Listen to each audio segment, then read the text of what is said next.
Ano man ang kanilang tatalakayin ay wala pong kaugnayan ang himpilang ito. Abangan ang muling pagbabalik ng programang Talakayin ang Katotohanan. Ngayong Sabado na alas 2 hanggang alas 3 ng hapon. Hosted by Brother Khalid Sanchez. Talakayin ang Katotohanan na tuntunang magbibigay linaw sa lahat ng isyong panrelihiyon sa buhay ng tao. Talakayin ang Katotohanan, maging bukas ang isip at tanggapin ang katotohanan. Talakayin ang Katotohanan, lahat ng relihiyon ay welcome sa palatuntunang ito. Huwag mahiya, makinig at magtanong sa Talakayin ang Katotohanan. At ngayon, narito ang inyong lingkod, Brother Khalid Sanchez.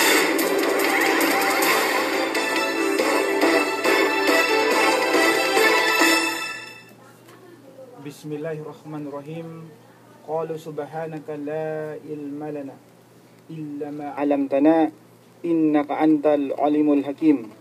Assalamualaikum sa mga kapatid na mga Muslim at magandang hapon po sa mga kababayang Kristiyano na nakikinig po sa hapong ito sa ating palatuntunan. Tayo po'y muling magsama-sama sa loob ng isang oras sa pagsagot ng iba't ibang katanungan patungkol sa pananampalatayang Islam. Ngunit bago po dyan ay nais ko po munang bigyang daan ang ating panawagan na kung saan po ang ating tanggapan, ang Mindanao People Da'wah Association, ay patuloy pa rin po sa kanyang pamamahagi ng libreng Islamikong babasahin. Ang atin pong tanggapan ay matatagpuan sa panulukan ng Roales at Sinswat Street dito po sa lungsod ng Cotabato. Yan po ay bukas tuwing araw po ng Lunes hanggang araw ng Biyernes, alas 9 hanggang alas 5 po ng hapon. At maging sa araw po ng Sabado, alauna hanggang alas 5 po ng hapon, ay bukas ang ating tanggapan. Meron pong ginagawang pag-aaral, merong klase o Islamic class dyan po sa ating tanggapan, maging sa araw ng Sabado. Inaanyayahan ko po yung ating mga kababayang Kristiyano, yung ating mga kapatid na mga Muslim na dumalaw o bumisita sa ating tanggapan at saliksikin ang Islam. Lalong-lalo na sa mga kababayan natin mga Kristiyano na kung saan ang iba sa kanila ay nagsasaliksik kung ano ang totoong pananampalataya. Libre po ang ating tanggapan, wala pong bayad, may ipinamamahagi pa na Islamikong babasahin. So yan po. At sa mga kapatid naman po natin na nais pong makita yung ating palatuntunan, ang atin pong pangradyong palatuntunan ay maaari na rin pong makita sa youtube.com. I-type nyo lang po or i-search yung ating pangalan, Khalid Sanchez, at doon po ay makikita ninyo ang iba't ibang programang pangradyo na da'wah dito po sa 95.9 Hot FM. At sa mga kapatid natin, sa mga kababayan natin na nais namang magtanong, ang atin pong cellphone number na maaari nyong padalhan ng katanungan ay 0915 50-63-652. Uulitin ko po. 0915-50-63-652. Isa pa.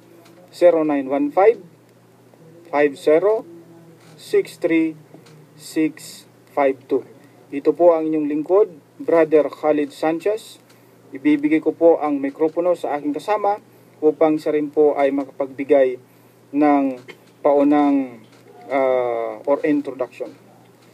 A'udzu billahi minasyaitonir rajim. Bismillahirrahmanirrahim. Subhanaka la ilma lana illa ma 'allamtana innaka antal alimul hakim. Sa mga kababayan po nating mga Muslim at hindi pa Muslim, maraming salamat sa inyong pakikinig. At unang-una po, tayo po ay magpuri na wala ng karapat-dapat sambahin na Diyos maliban sa kay Allah. At magpuri po tayo kay Allah sapagkat ang ating buhay ay naka-survive pa sa araw na ito. Sa mga kasama kong nasa polling ngayon sa BDA nakikinig, maraming salamat po sa inyo. Wassalamualaikum warahmatullahi wabarakatuh. Ayan. At parang okay naman yung forma mo ngayon, no? Oo, Pwede bang makita sa video yan? Sa camera? Yan, no? ang forma ito ng mga Pangano yan? Battle of Mind. Oh, tindi pinaghandaan mo talaga yung forma na yan, Battle of Mind. Oh, okay yan. So tayo lang dalawa ngayon. Oh, so yung kasama natin si Alcoca, nakikinig na yun, so wala po si Alcoca. Baka busy. Okay. Busy. So, ready ka na? Ready na po. Oh, so ikaw ngayon ang maging tagabasa ng mga katanungan.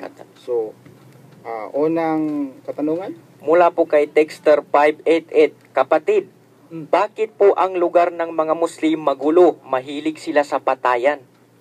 Okay. So, ang tanong niya, bakit daw magulo ang lugar ng mga Muslim? At para Opo. bagang sinasabi Nagpapatayan. niya na ang mga Muslim ay mahilig sa tinatawag na patayan. Opo. Alam mo kapatid na nagtanong, no, hindi ko lang makuha kung ano ang punto ng tanong mo. Pero sa pagsaliksik ng kaalaman, sa pagsaliksik ng tunay na pananampalataya, huwag kang tumingin doon sa nakikita mo sa mga tao, no? Yung ginagawa ng mga tao. Huwag kang tumingin doon, kapatid. Sapagkat kung ang maging batayan sa paghahanap ng katotohanan ay yaong mga nakikita mo sa palibot, palagay ko hindi mo matatagpuan ang katotohanan, kapatid.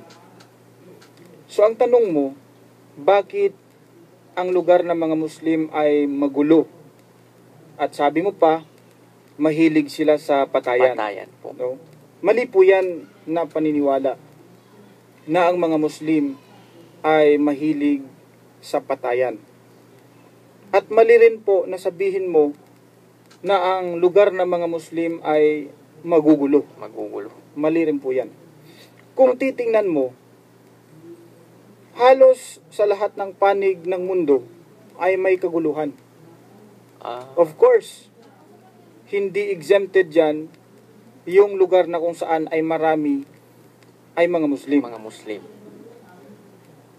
May mga lugar sa mundo na hindi naman lugar ng mga Muslim, ngunit ito'y magugulo. Magugulo rin sa ibang lugar. Yes.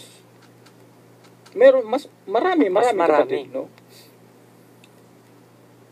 Ngayon, kung ang pag-usapan ay kaguluhan na para bagang tinutumbok mo na ang mga Muslim ang siyang pinagmula ng kaguluhan, ay maling-mali po yan na paniniwala.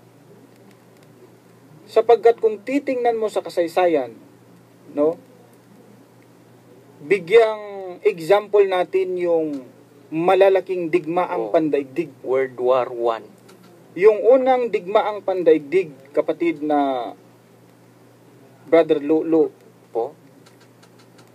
sino ba ang nagsimula nito? Yung unang digmaang digmaan. pandaigdig. Yan ay pinamumunuan ng iba't ibang bansa sa mundo na hindi naman mga Muslim. Hindi mga Muslim. Walang Muslim doon. Oh. Yung ikalawang digmaang pandaigdig. Yan din ay pinamumunuan ng mga bansa na hindi mga Muslim. Sila yung mga Kristiyano. Mga Kristiyano. Hudyo. In fact, sa patayan sila ang pinakamagaling sa pagpatay. Bakit kaya? Sinimulan ni Kristo Oo. Tingnan nyo. Para maging patas ang laban, ikukot ko ang isang talata na matatagpuan sa Lucas 19 versikulo 27, ganito ang pagkakasabi. Sa Biblia po ito. Datapwat itong mga kaaway o aking mga kaaway. Ito mismo nanggaling sa bibig Sa ni Kristo. Biblia. Na ayaw na ako'y maghari sa kanila ay dalhin ninyo rito at patayin ninyo sila Sa harap. sa harapan ko. Kita mo, Grabe. Brother Lolo? Po. Maging si Kristo pala ay nagbabanggit ng mga patayan. Oh. Ngayon, bilang isang naghahanap ng katotohanan, hindi ko ina-advise sa mga naghahanap ng katotohanan na tumingin kayo doon sa tao. Bagkos titingnan ninyo ang aral. Aral sa... Tingnan ninyo ang doktrina ng Islam. Ipinag-utos ba sa mga Muslim na sila'y maging magugulong tao? Ipinag-utos ba sa mga Muslim na sila'y pumatay ng mga taong inosente? Yan. Kapag mabasa mo yan sa Quran na ipinag-utos sa mga Muslim na maging magulo sila, Magulo. ipinag-utos sa kanila na pumatay sila ng kahit na walang Kasalanan. kapag ganyan ang mabasa mo, huwag kang mag-Muslim. Oo. Sapagkat yan ang patunay na ang Islam ay hindi totoong pananampalataya o relihiyon. Oo. Dahil nag-utos pumatay ng tao kahit na walang dahilan. Dahilan. Pero kung titingnan mo yung tao, katulad halimbawa sa nangyaring kaguluhan ngayon doon sa Zamboanga, Zamboanga City. na kung saan ay sinasabing lugar daw ng mga Muslim ang Zamboanga. Ako hindi ako maniniwala na ang Zamboanga ngayon ay lugar ng mga Muslim, ang Zamboanga City. Oo. Alam mo kung bakit? Ang mayor doon, Muslim ba o hindi? Hindi. Kristiyano po. Kristiyano ang mayor doon. Oo. Yan ang nagpapatunay na yan ay lugar ng mga Kristiyano Mga sapagkat Kristiyano. ang leader nila mismo ay isang Kristiyano. Kristiyano. See? Yan. So, huwag po tayong tumingin doon sa nakikita natin. Oo. Sa pagbigay ng hatol, sa pagsaliksik sa katotohanan, huwag mong tingnan ang tao. Tingnan mo kapatid kung ano ang itinuturo ng kanyang relihiyon.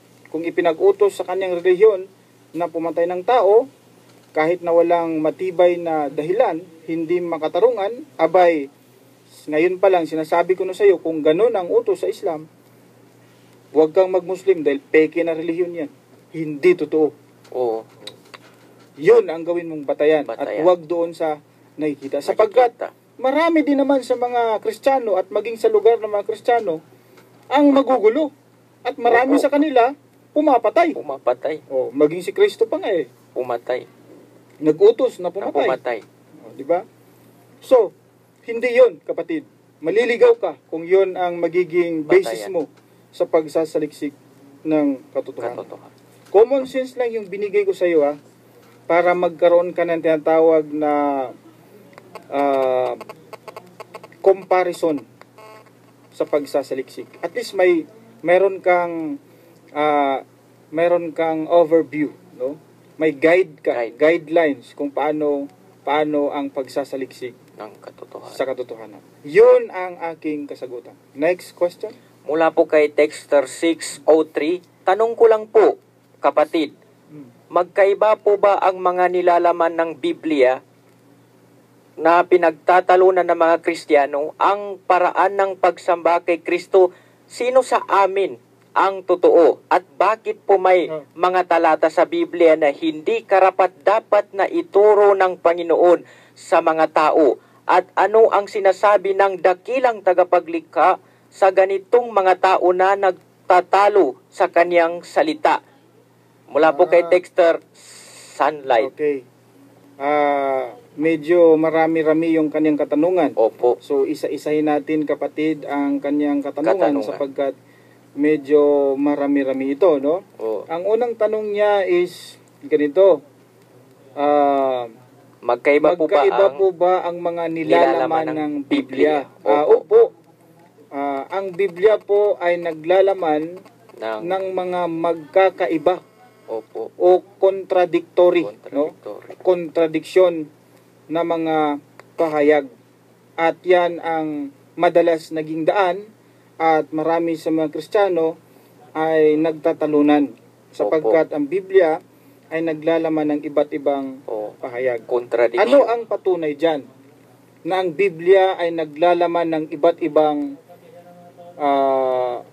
pagpapahayag o kapahayagan na nagkakatunggali or nagkukontrahan. Opo. Ano ang patunay? Ito, bibigyan ko kayo ng example, Brother Lolo, ito. Opo. Mabasa natin sa Mateo 11, 11, versikulo 14. 14. Alamin natin kung ito bang si Juan ay ito ba ang si Elias, Si Elias. na paparito. Alamin natin kung si Juan ito bang si Elias. So, ito po ang sabi. Simulan ko sa 13. Sabi niya ganito. Oo. Sapagat ang lahat ng mga propeta at ang kautusan hanggang kay Juan ay nagsipanghula. 14, itong sabi ni Kristo. At kung ibig ninyong tanggapin, ay siya, si Elias, Na na paririto. paririto.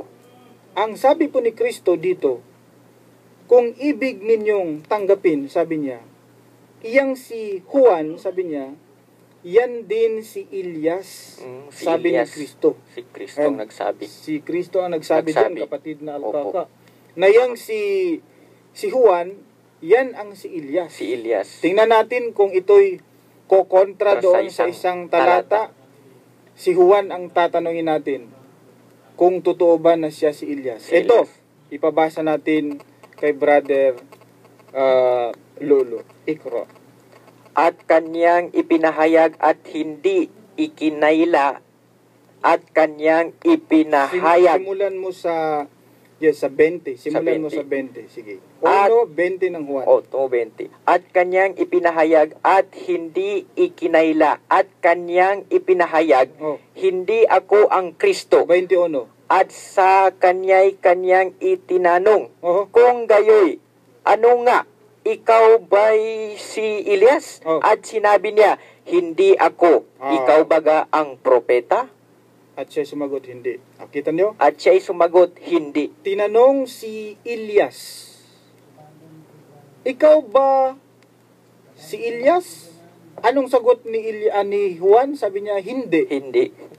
Si Kristo, sabi ni Kristo, yang si Juan, yan si Elias. Yan si Elias. Sabi naman ni Juan, hindi ako si Elias. Ay di ba yan ay maliwanag na pagkokontrahan ng Kokontrahan. Biblia? Yun ay kabilang sa napakaraming example ng mga talatang magkakaiba o nagkukontrahan sa Biblia. Sa Biblia.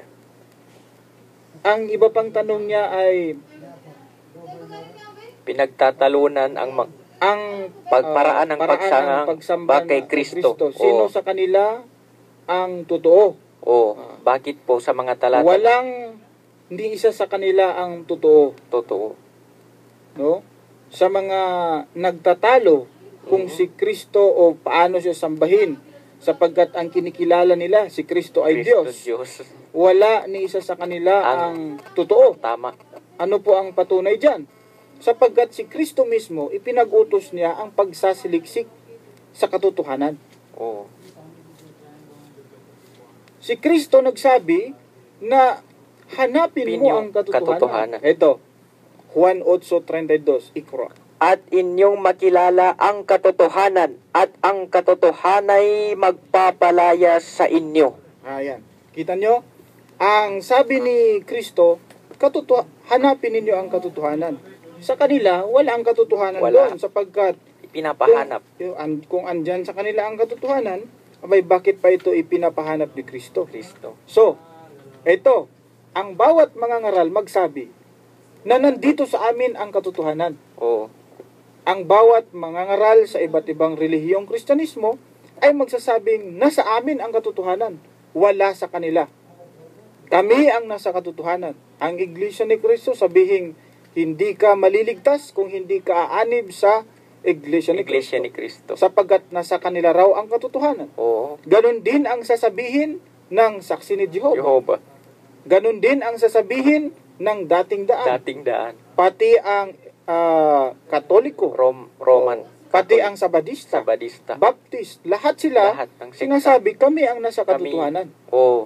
Gina-claim nila sa kanilang sarili. Sila ang nagsasabi na Oo. sila raw ang nasa katotohanan. Katotohanan. Si Kristo ang nagsabi na hanapin ninyo ang katotohanan. Ang tanong, paano mo masusumpungan ang katotohanan? Sa pamamagitan ba ng sinasabi ng mga pastor, mga ministro, Pari. o mga kaparian na kami ang nasa katotohanan?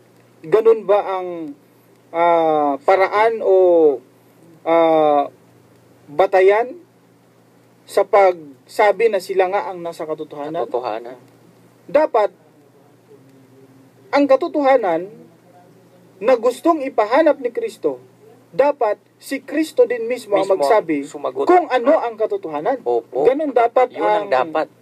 ang punto dyan, Brother Lulo. Oo.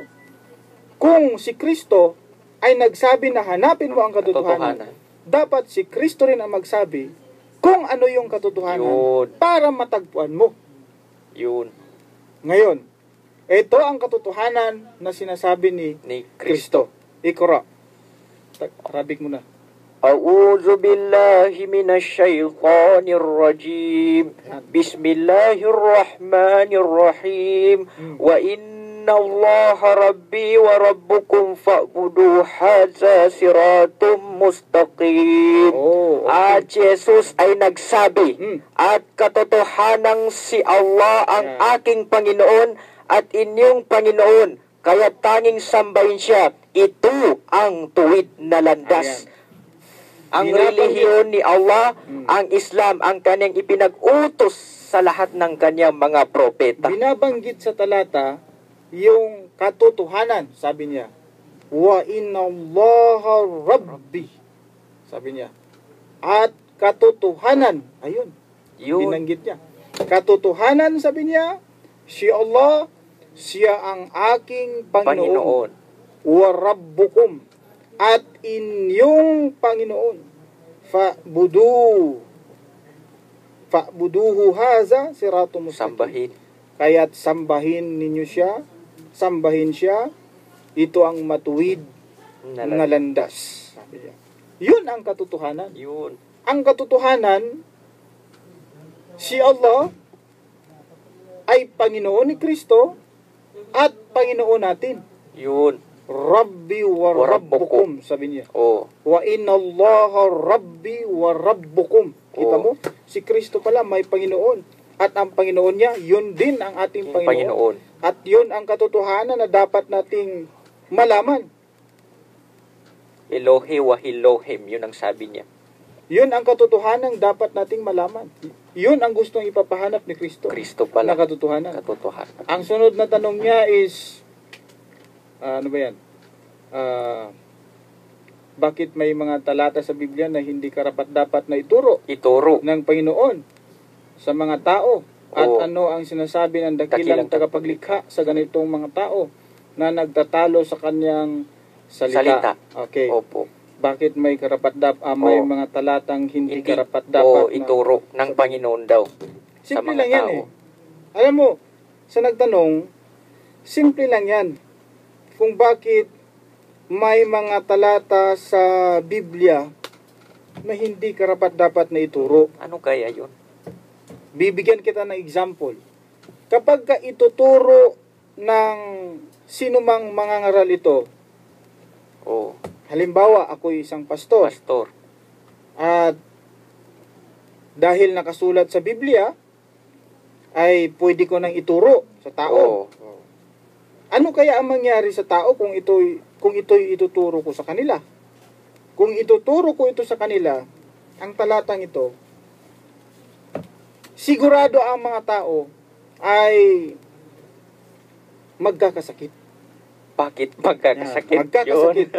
Bakit? Kapag ituro ko sa tao ang talatang ito, sample lang ito. Sample lang po. Galing sa Biblia. Biblia po. Kapag ituro ito, sigurado magkakasakit yung po kayo. tao na susunod dito. Magkakasakit siya. Kapag ituturo ko ito, ituturo ito ng sino mang mangangaral. Ito, basahin ko Ano itong nakasulat sa Bibliang ito, Oh, sige. sa talatang ito, na kapag kung ito ang ituro ko, abay, magkakasakit Oh, kayo. hindi ka panipaniwala. Basahin ko. At excuse lang po sa mga nagmimerinda. Opo. Excuse lang po. Excuse. Paumanhin lang. Isayas 36, versikulo 12, ganito ang pagkasabi. Mm.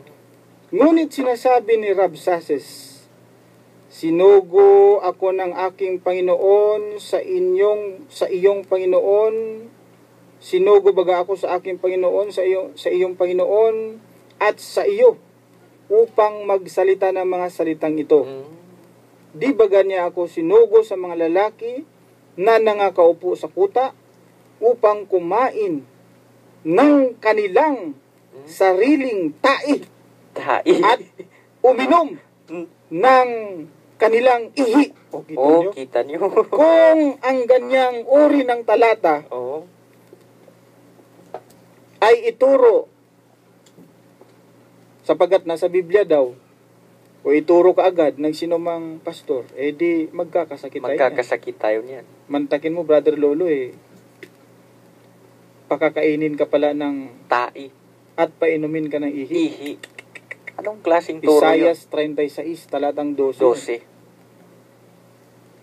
Yun pala. Sunod na tanong niya, Mula po kay text. teka, meron pa, meron pa meron pa. ano raw ang sinasabi ng dakilang tagapaglikha Tagapaglikha. sa ganitong mga tao na nagtatalo? Oo. So, kapag ikay pinagtatalunan mo yung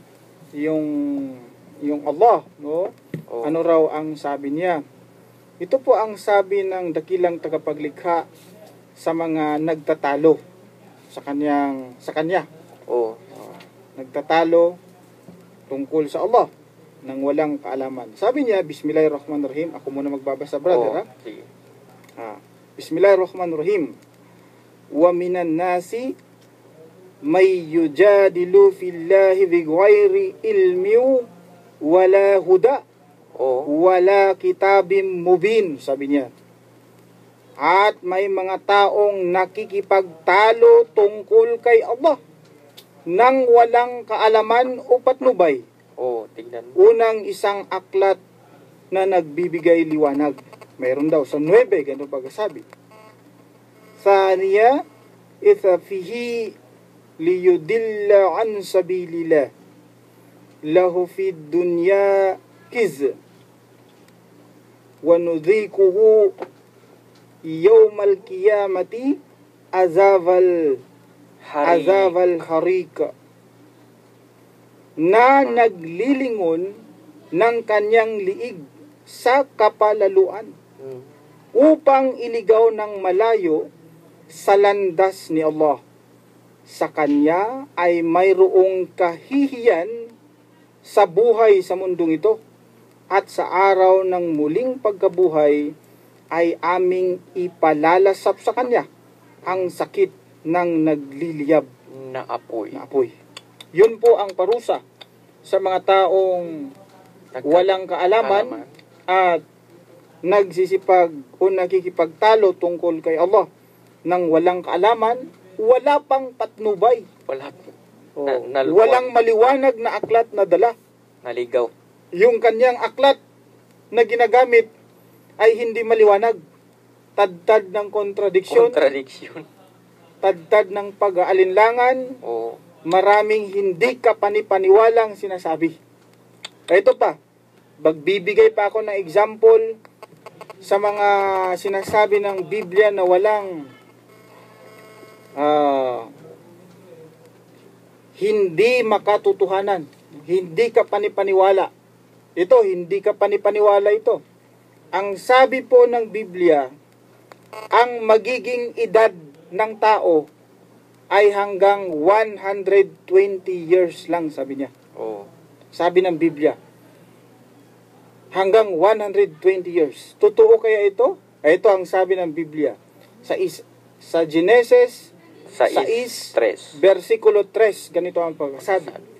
At sinabi ng Panginoon, ang aking espiritu ay hindi makikipagpunyagi sa tao kailanman, sapagkat siya ay may laman. Gayon may magiging 120 taon ang kanyang mga araw. 120 years ang magiging edad ng tao ayon sa Biblia. Oo. Aba, alam po natin, maraming mga tao ngayon, ang edad niya ay higit pa sa 120. 120. In fact, sa panahon ni Noah, alayhi salam, 950. Ang kanyang sobra. edad. Tapos, may tao pa, ito, another, sabi ng Biblia, mula pa sa panahon ni Kristo hanggang sa panahon na ipinanganak tayo, Brother Lolo, may taong buhay ayon sa Biblia. Aba, sino naman ilang daang taon na yun. Ay si Kristo namuhay noong unang siglo. Tayo ay nasa 21st century. At ang sabi ni Kristo, meron daw taong buhay mula sa kanyang kapanahunan at hanggang ngayon, sa panahon natin, ay buhay pa. Ilang taon na yun. Kung susundan mo ang Biblia, sabi niya, maging 120 years lamang ang kanyang edad. Abay, iba ang sinasabi doon kay Kristo mismo, kapatid na Lolo. Sapagkat may mga taong buhay pa hanggang sa panahon natin. Ano ang patunay doon? Ito, babasahin ko. Sa Mateo 16. Ano nyo po? Take note nyo sa mga nakikinig. Po sa nakikinig para... Mateo 16, talatang 27 hanggang 28, ganito ang sinasabi. Alamin natin kung sino ang mga taong ito. Binabanggit kayo ni Kristo ang pangalan. Sabi niya, sapagkat ang anak ng tao, ang tinutukoy na ay sarili niya, ay paparitong nasa kaluwalhatian ng kanyang ama, na kasama ang kanyang mga anghel. At kung maggagayoy, bibigyan ang bawat tao ayon sa kanyang mga gawa. 28. Katotohanang sinasabi ko sa inyo, sabi ni Kristo, sabi niya, katotohanang sinasabi ko sa inyo, may ilan sa nangakatayo rito na hindi matitikman sa anumang paraan ang kamatayan hanggang sa kanilang makita ang anak ng tao na pumaparito sa kanyang kaharian. Kita mo?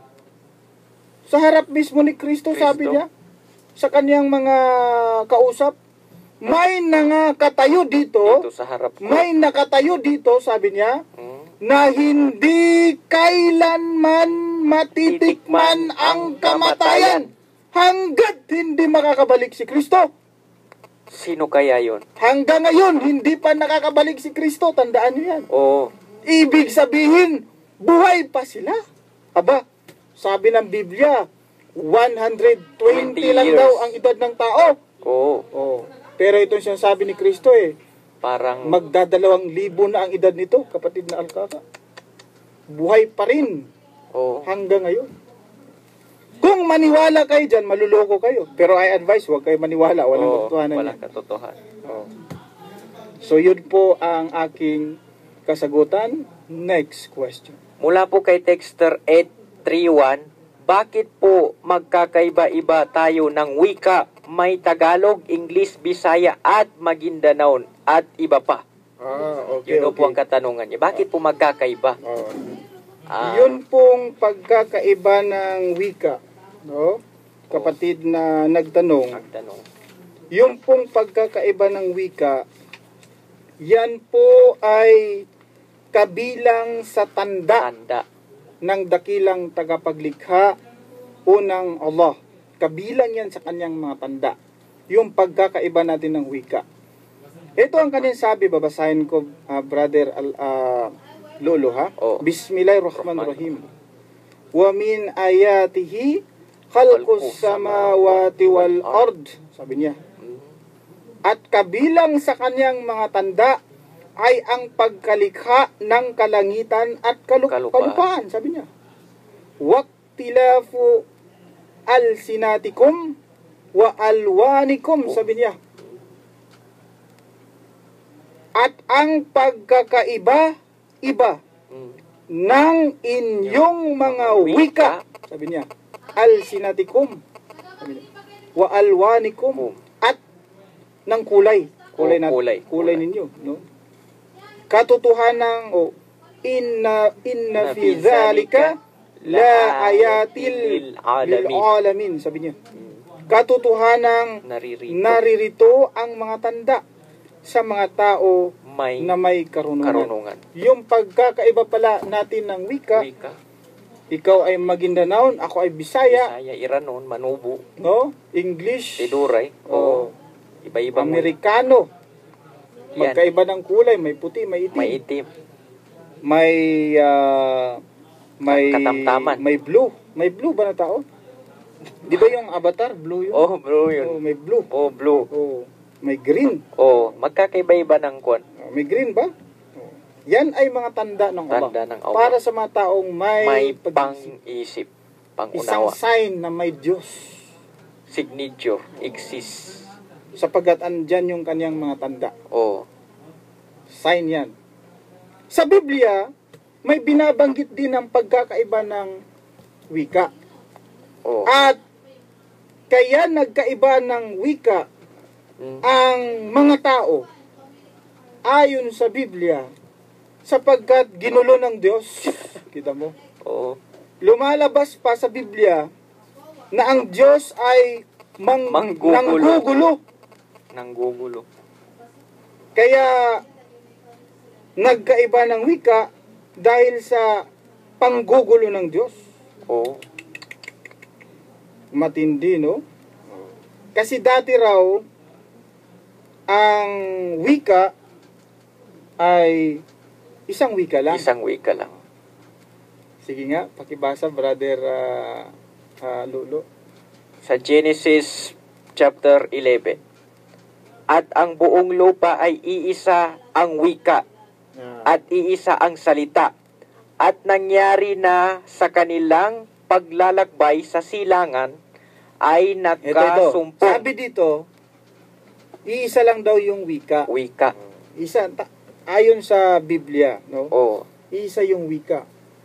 Kapag susunod, babasahin mo ng tuloy-tuloy yan hanggang sa maabot mo yung talata na ang Diyos ay nanggulo. Upang magkaroon ng iba't ibang wika. Hanggang sa 9. Bakit kaya ganun, no? Nagugulo pa lang, Panginoon. Ayun ang sabi. Hindi ka pani-pani. Next question. Mula po kay Texter 831, totoo po ba si Jesus ay lumikha ng lahat ng bagay? So sabi niya po dito, totoo po ba na si Kristo ay lumikha po ng lahat ng bagay? Okay. So yun Si Kristo daw po ay lumikha ng lahat ng bagay. Yan ay isang napakalaking kasinungalingan. Napakalaking kasinungalingan na sabihin mo na si Kristo ang siyang lumikha.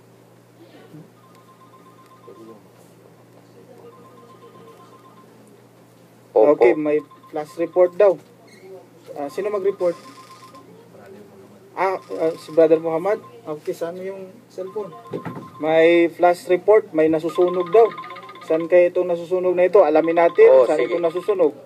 Okay? Sa report, Brother Muhammad, reporter muna tayo ngayon, ha? Go ahead. Alaikum salam. Live ka na, report na. Anong nangyari?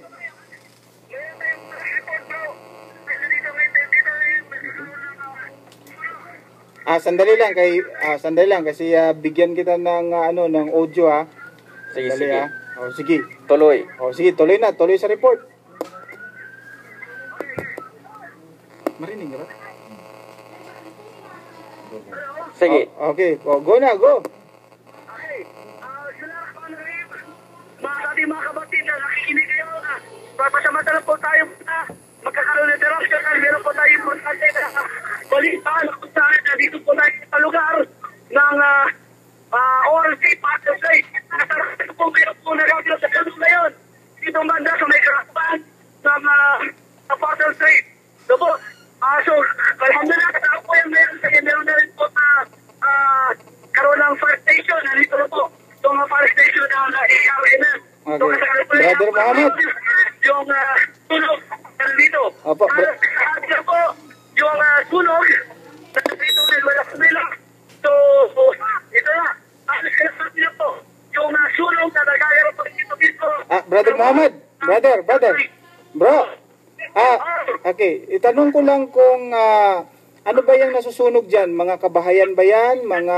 Yung mga pwesto dito sa Battle Trade. Okay. Ilang pwesto na ba ang nasusunog dyan, kapatid? Alas kalahati ng kahabaan ko ng Battle Trade. Alas kalahati ng yung apoy. Okay. So, sinasabi mong kalahati ng barter ngayon ay nasusunog na? Yes. Nasusunog na yun. Okay. Andyan na ba yung mga mga pamatay sunog?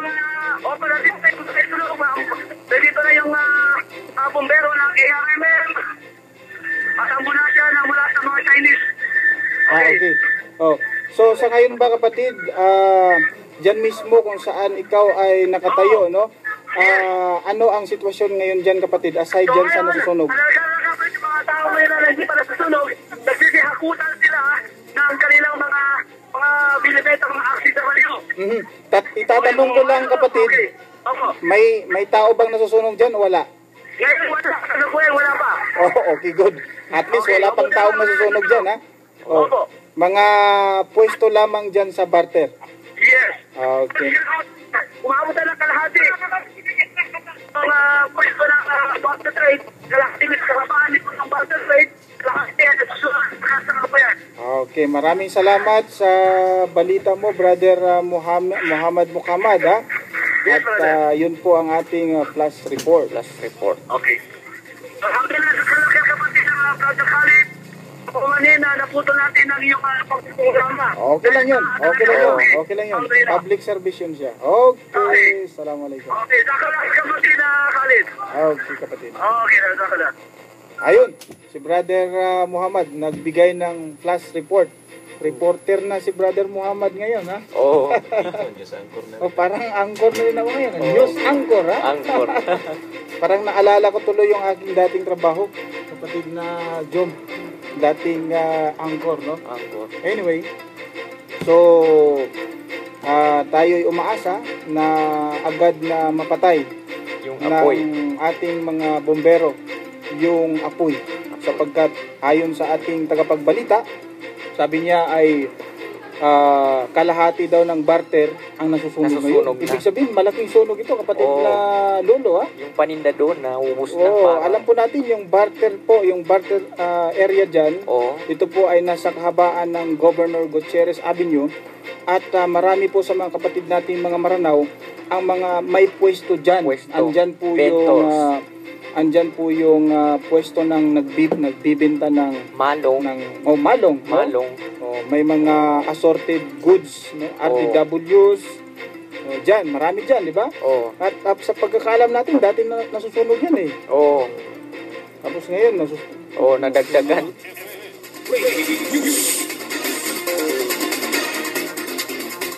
Ayos.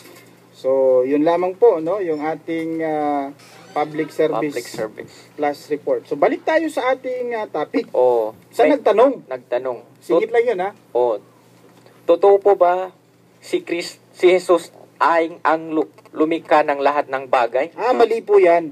Kapag yan ang paniniwala mo, kapatid, maliligaw ka. Hindi po totoo na si Kristo ang may likha ng lahat ng bagay. Ang may likha po sa lahat ng bagay ay si Allah. Ito po ang kanyang sinasabi sa chapter 13, verse 16. Sabi niya ganito, Bismillahirrahmanirrahim, Kulillahu khaliqu kulli shay wa huwal wahidul qahar. Sabi niya. Si Allah, sabi niya, ipagbadya, si Allah ang tagapaglikha ng lahat ng bagay. Siya lamang ang tanging isa, wahid, ang hindi mapangibabawan. Mapangibabawan. Oh, Siya raw ang tagapaglikha ng lahat ng bagay. bagay. Kung si Kristo ang tagapaglikha, ito, simple question. Logically. Tanong. Saan nagtanong? Oh, Kung si Kristo ang lumikha ng lahat ng bagay, kabilang ang tao dyan, kung siya nga ang may likha. Ang tanong ay ganito, si Kristo din ba ang lumikha sa kanyang nanay? yun ang tanong. Yung nanay niya na si Maria, Maria. siya rin ba ang lumikha sa kanya? Yung nanay niya? Kung siya ang tagapaglikha, siya rin ba ang lumikha sa kanyang nanay? Nanay niya. Yun ang tanong. Oh, Pero common sense nga ang tanong, common sense ang sagot, alam natin na hindi siya ang may likha ng kanyang nanay. Doon siya galing eh. doon Pinanganak siya ng nanay niya. Di ba? Oh, Ngayon, ang palusot dyan ng mga mangangaral ng ibang relihiyon, sabi nila hindi, sapagkat kabilang siya doon sa paglikha. Oh, Nung nilikha daw ng Diyos, nilikha ng Diyos ang langit at ang lupa, no? Nung nilatag ng Diyos ang langit at kalupaan, nilikha niya ito.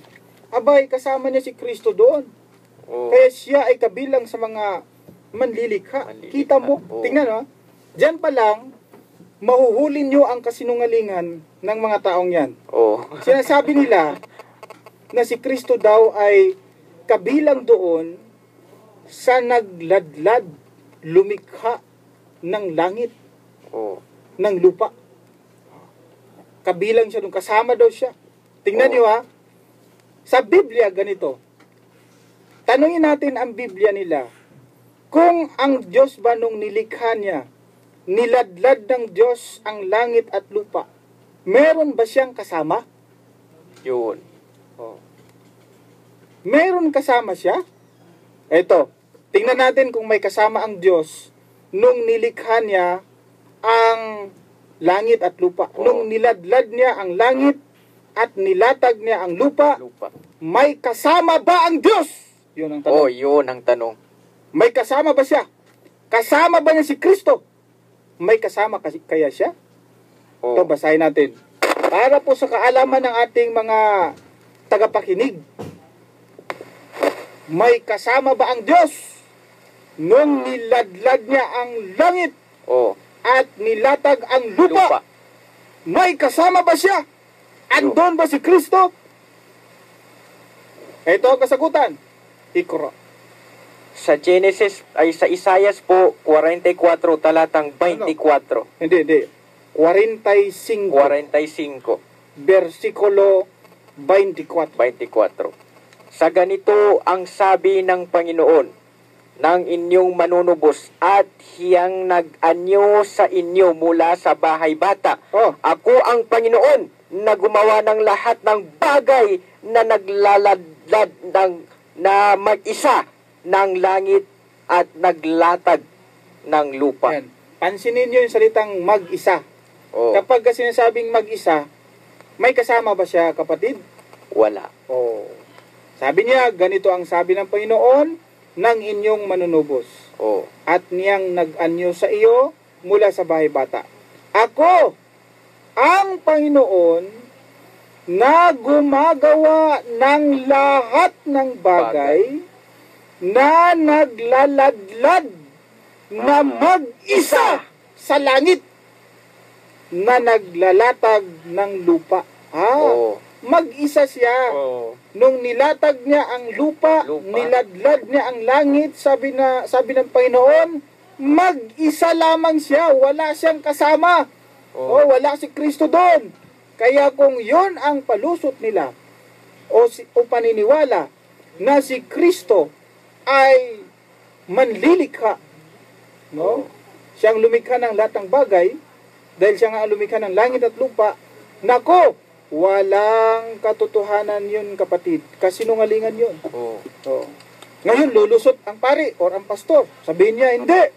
Sapagkat John 8:58, sabi niya, before Abraham was, I am.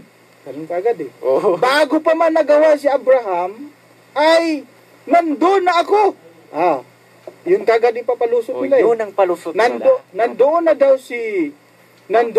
si Kristo. Oo. Bago pa man ginawa si Abraham. O di ba malinaw yun na patunay na si Kristo nga ay manlilikha.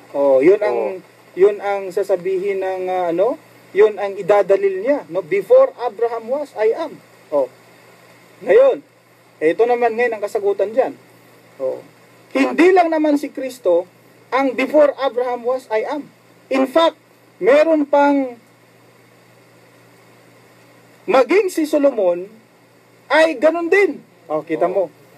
Mas matindi itong si Solomon sapagkat, alam mo, Brother Alcaka, Lulo, itong si Solomon o si Sulaiman, saksi pa siya nung ginawa ang universe. Saan mabasa yan? Kawikaan 8:22. Ganito ang pagkakasabi. Ito, si Solomon. Inari ako ng Panginoon sa pasimula ng kanyang lakad. Bago pinasimulan ang kanyang magawa ng una. Ako'y nalagay mula noong araw, mula nang walang pasimula, sabi ni Solomon. Bago nilikha ang lupa. Ako'y nailabas ng wala pang mga kalaliman, nang wala pang mga bukal na sagana ng tubig. 25. Bago ang mga bundok ay nalagay, bago ang mga burol ay ako'y nailabas, sabi ni Solomon. 26. Samantalang hindi pa niya nililikha ang lupa. Ayan, hindi pa nailikha ang lupa, sabi ni Solomon. Ni ang mga parangman. Ni ang pasimula man ng alabok ng sanlibutan. 27. Nang kanyang itatag ang langit ay nandun ako. Matindi. Si Solomon. Nang itatag daw ng Diyos ang langit, nandoon si Solomon. Kitang-kita. Saksi siya doon, ha?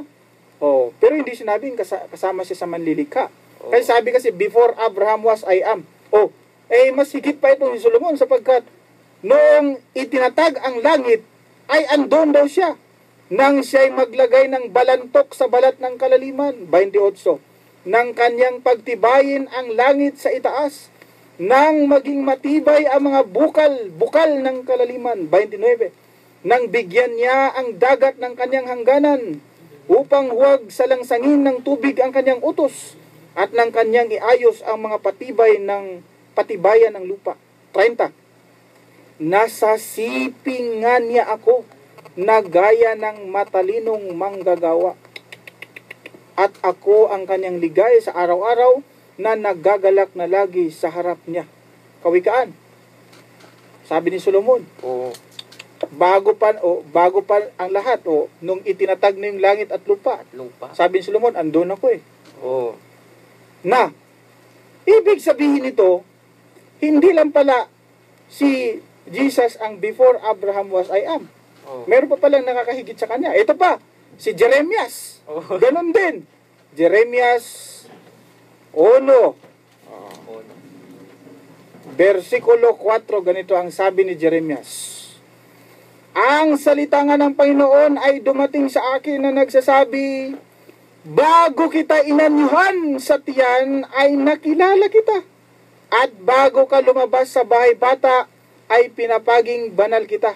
Inihalal kitang propeta sa mga bansa. Kita mo, before pa pala si Jeremias lumabas, kilala na siya, no? Inanyuhan na siya. Bago kita inanyuhan sa tiyan, ay nakilala kita. Ganun din pala si Jeremias. At, ito ang mas maganda. Etong maganda.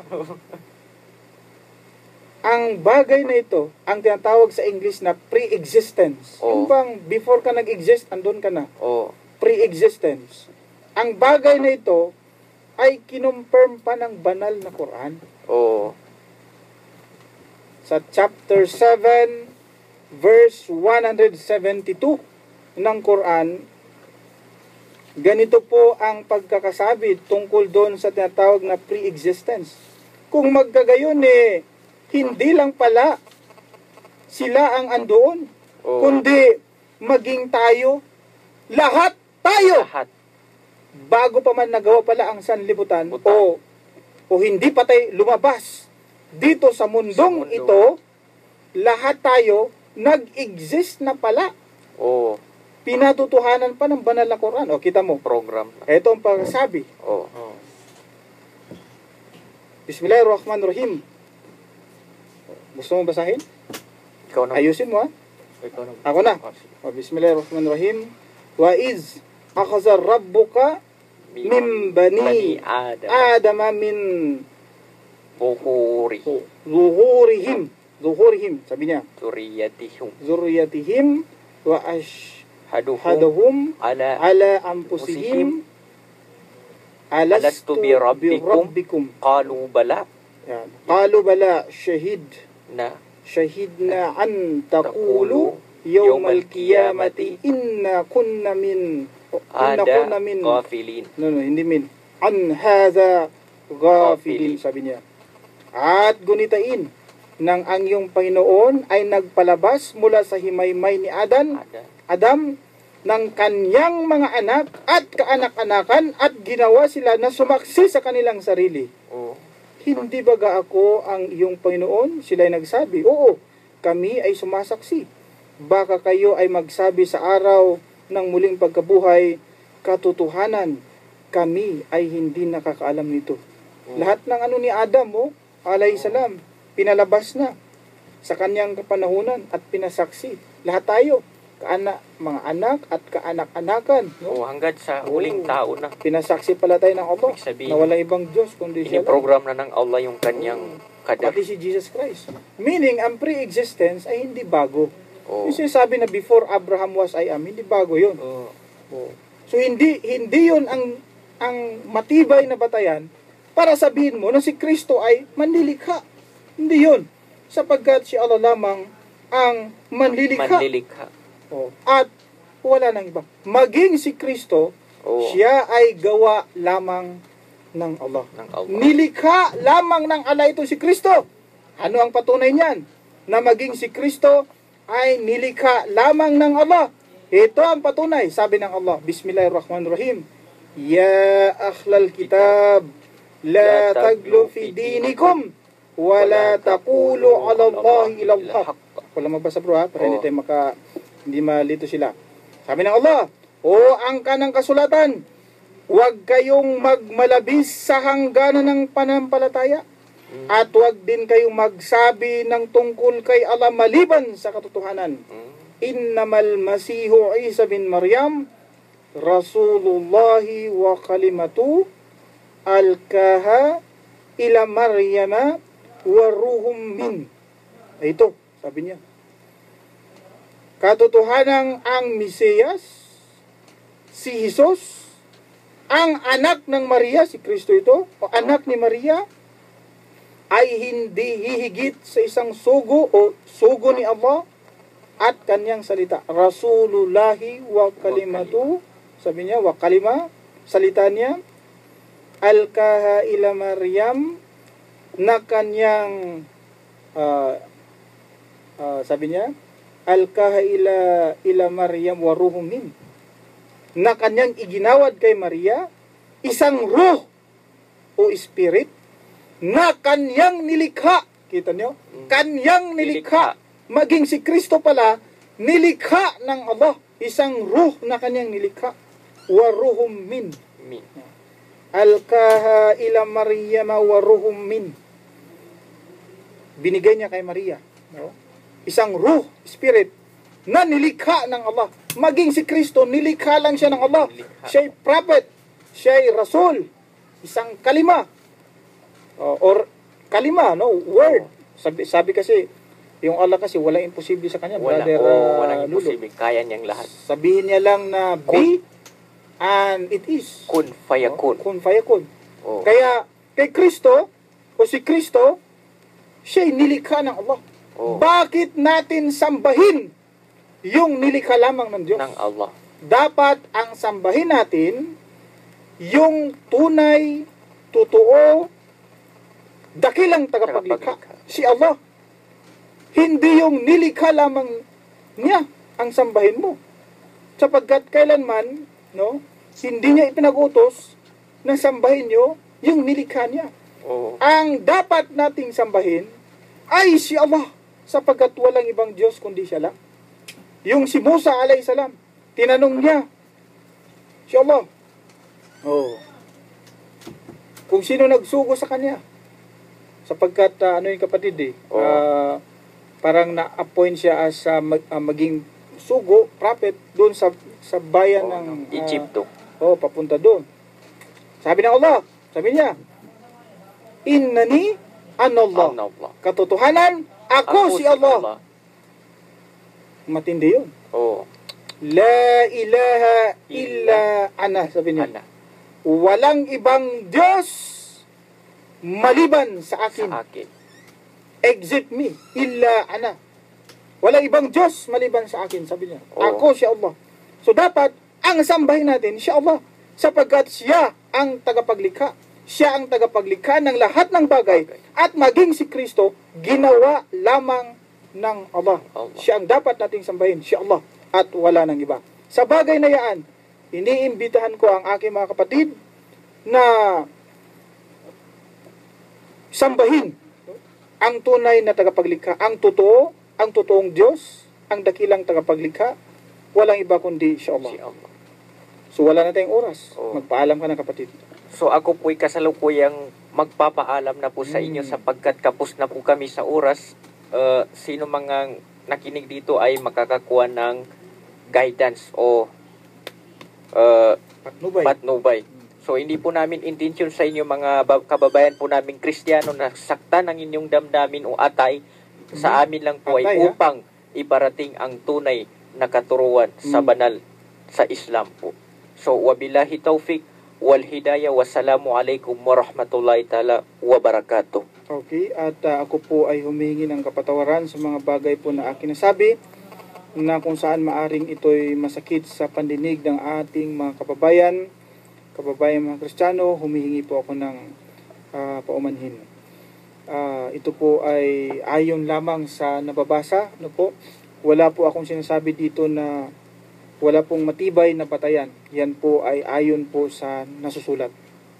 At kung sakaling naging masakit po yung mga bagay na aking binitawan, sa muli po ako'y humihingi ng kapatawaran.